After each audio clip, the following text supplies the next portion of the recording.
So hello everyone, welcome back to my channel. आज की video में हम पढ़ेंगे transportation in plants. Previous video में हमने पढ़ा था ट्रांसपोर्टेशन इन ह्यूमंस, जिसमें हमने ह्यूमन हार्ट के बारे में और उसमें ब्लड सर्कुलेशन के बारे में बात की थी। आज हम बात करेंगे ट्रांसपोर्टेशन इन प्लांट्स कैसे होती है। सो ट्रांसपोर्टेशन इन प्लांट्स में मेनली हम बात करते हैं फूड और वाटर इनटेक की बात करेंगे या मिनरल इनटेक की बात करेंगे इसके अलावा। सो अब प्लांट्स जो है वो दो चीजों की हेल्प से जो है ये सब चीजें अपने अंदर इनटेक करेगा। फर्स्ट है जाइलम, सेकंड है फ्लोएम। जाइलम क्या करेगा? प्लांट को क्या देगा? Water and minerals. कहाँ से देगा? ऑब्वियसली सॉइल से। फ्लोएम क्या करेगा? फूड या नरिशमेंट और न्यूट्रिशन देगा प्लांट को। कहाँ से देगा? मेजरली फोटोसिंथेसिस की हेल्प से देगा। मेन तो ये है याद रखने वाला। हालांकि ये ट्रांसपोर्टेशन इन प्लांट बहुत बड़ा टॉपिक है इन द हायर क्लासेस। आज के सिलेबस में बहुत कम पोर्शन दे रखा है ट्रांसपोर्टेशन इन प्लांट्स का। सो अब नेक्स्ट हम पढ़ेंगे कि हमें इतना तो पता लग गया कि जाइलम से वाटर और मिनरल ट्रांसफर हो रहे हैं, बट एग्जैक्टली हुए कैसे? अब जो जाइलम है वो क्या करेगा? वेसल्स और tracheids, vessel and tracheids means वही जो छोटी छोटी ट्यूब्स जो वाटर या मिनरल को ट्रांसफर करेंगी to the plants. So xylem जो है वेसल और ट्रैकेट्स की हेल्प से क्या करेगा? वाटर और मिनरल्स को सॉइल से लेकर कहाँ देगा? प्लांट्स में। बट अगर सबसे पहले देखें, जो अगर ये हमारा प्लांट है,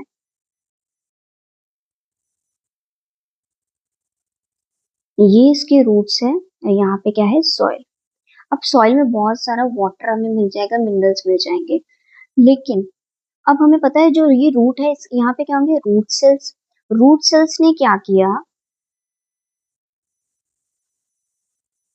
सॉइल से उसने क्या ले लिए? बहुत सारे आयंस। वाटर आयन की फॉर्म में होगा और भी न्यूट्रिशन आयन की फॉर्म में भी मिल जाते हैं। सो रूट सेल्स ने क्या किया? सॉइल से क्या ले लिया? आयंस। अब आयंस लेने की वजह से क्या हुआ? एक डिफरेंस ऑफ कंसंट्रेशन, या फिर हम इसे बोल सकते हैं कंसंट्रेशन ग्रेडियंट। दोनों की रूट्स में और सॉइल में क्या हुआ? उनकी दोनों की कंसंट्रेशन में एक डिफरेंस क्रिएट हो गया, क्योंकि सारा या मेजरली जो आयंस थे जो सॉइल में, उसने क्या लिया? रूट सेल ने ले लिया। सो इस डिफरेंस को अभी रिकवर करने के लिए क्या करेगा सॉइल? सॉइल क्या करेगा? वो ऑस्मोसिस की हेल्प लेगा और वाटर कहाँ भेजेगा? प्लांट में। किसकी हेल्प से भेजेगा? जाइलम की हेल्प से। अब ये तो हो गई मेन बात कि रूट सेल से जो है वाटर इनटेक हो कैसे रहा है। तो कैसे हो रहा है? रूट सेल ने जो क्या किया? सॉइल से आयंस ले लिए। अब वो आयंस लेने की वजह से क्या हुआ? दोनों में कंसंट्रेशन का जो डिफरेंस क्रिएट हुआ, उस वजह से क्या हुआ? सॉइल ने ऑस्मोसिस की हेल्प से वाटर जो है वो किसको भेजा? प्लांट को, with the help of xylem. नीचे से ऊपर जाएगा वाटर।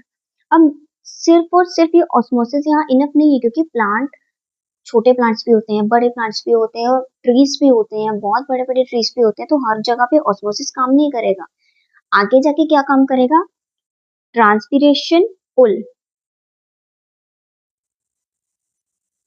आगे जाके क्या काम करेगा? ट्रांसपीरेशन पुल।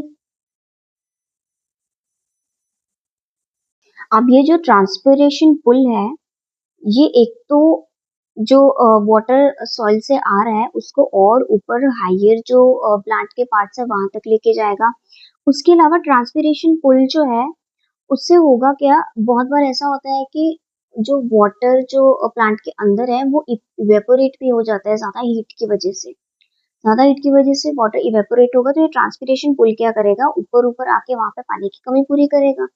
ऊपर से ये जो ट्रांसपीरेशन पुल है ये इम्पोर्टेंट भी है। इम्पोर्टेंट क्यों है? कई बार प्लांट्स जो है जानबूझ के भी इवेपोरेशन करके स्टोमेटा को ओपन करेंगे ताकि वहां से वाटर लॉस हो, ताकि ट्रांसपीरेशन पुल की हेल्प से प्रॉपर वाटर ऊपर आए। उससे क्या होगा?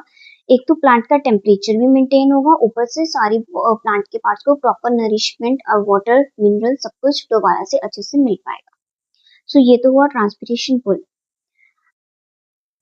The loss of water in the form of vapor from the aerial parts of the known as transpiration. Transpiration pull था पानी को नीचे से ऊपर लेके जाना. अब सिर्फ अगर ट्रांसपीरेशन की बात करें तो वो क्या है, जैसे मैंने आपको बताया कि इवेपोरेट भी करता है पानी. प्लांट जो है अपने अंदर से वाटर को इवेपोरेट भी करेगा, तो उससे क्या हम बोलेंगे, ट्रांसपीरेशन. सो जो transfer of water in plants था वो तो इतना ही है. अब नेक्स्ट, अब हम आगे बात करेंगे ट्रांसपोर्ट ऑफ फूड की. तो ट्रांसपोर्ट ऑफ फूड जो है वो होगा किसकी हेल्प से, फ्लोएम की हेल्प से. और ये जो ट्रांसपोर्ट ऑफ फूड जो हुआ उसको, उस प्रोसेस को बोलते क्या है, ट्रांसलोकेशन. अब ये जो फूड है वो बन किसकी हेल्प से रहा है, फोटोसिंथेसिस की हेल्प से. The transport of soluble products of photosynthesis is called translocation. Photosynthesis ने जितनी भी चीजें बनाई उनको जब ट्रांसफर या ट्रांसपोर्ट करेंगे तो उसको क्या बोलेंगे, translocation. And it occurs in the part of the vascular tissue known as phloem. ये सब कहाँ होगा, फ्लोएम में होगा. अब ये जो ट्रांसलोकेशन है ये किसकी हेल्प से होता है, फ्लोएम की हेल्प से. इसके अलावा ये फ्लोएम जो है वो भेजता क्या है एग्जैक्टली, न्यूट्रिएंट के फॉर्म में सुक्रोज और अमाइनो एसिड. ये जो सुक्रोज है ये करता क्या है, एनर्जी देता है और या फिर एटीपी देगा.